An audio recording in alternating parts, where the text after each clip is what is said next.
On which surreal note, we say thank you to our panellists, Ian Hislop and Eddie Izzard, Paul Merton and Michael Winner. And I leave you with news that at Land's End, the man who decided to drill through Britain lengthways gets off to an encouraging start. Liz Hurley gets her toe stuck in a bath tap and dials 999 for assistance. And British Rail apologised for the late arrival of the 5:53 man with leather jacket from Scunthorpe. Good night.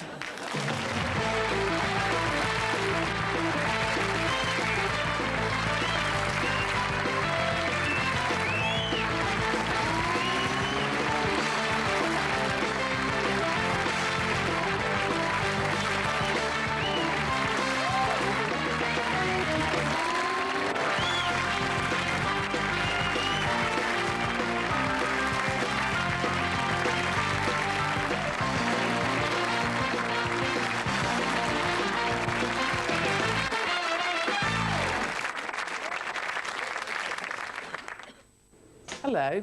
Like any normal superstar, I always spend my Friday nights down the laundrette. We all do. Me, Scylla, Barrymore. Well, I'm about to spend a night at a derelict mental hospital. Ooh, scary. And I'll be trying to explode some of the more popular myths about mental illness. Hang about. These aren't mine. Oi, Scylla, you dropped a pair. Joe Brown goes back to Bedlam, Wednesday at 10 on BBC2.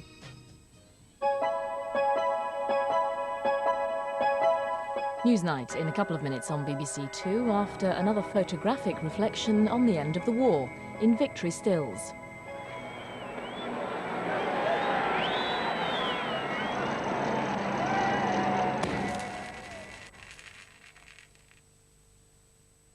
I was with this girl that I met in the hostel. She was in the next bed, and she was a GI bride. And the two of us joined together, went on the tear together and got these silly hats and our flags. And I bought a hat with the flags of the nations all around the rim. She bought an American flag because she was a GI bride.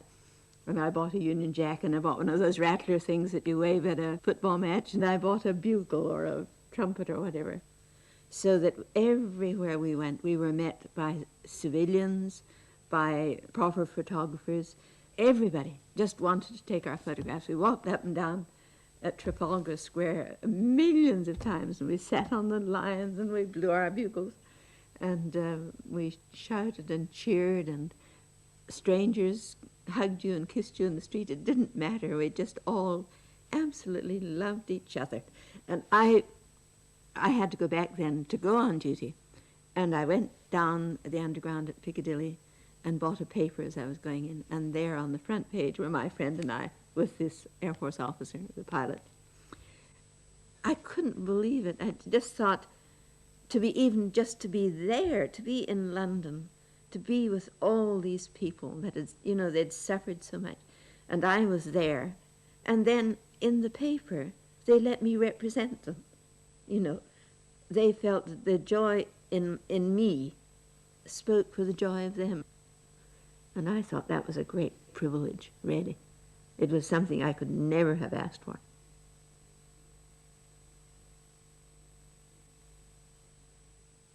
It's poisonous, full of fat, and it causes the death of 700 million animals a year. Meat. 1 in 3 of us is now eating less of it. But this cultural revolution doesn't worry the Carnivores Club. There is no creature alive which we shouldn't eat. Many of us. So the argument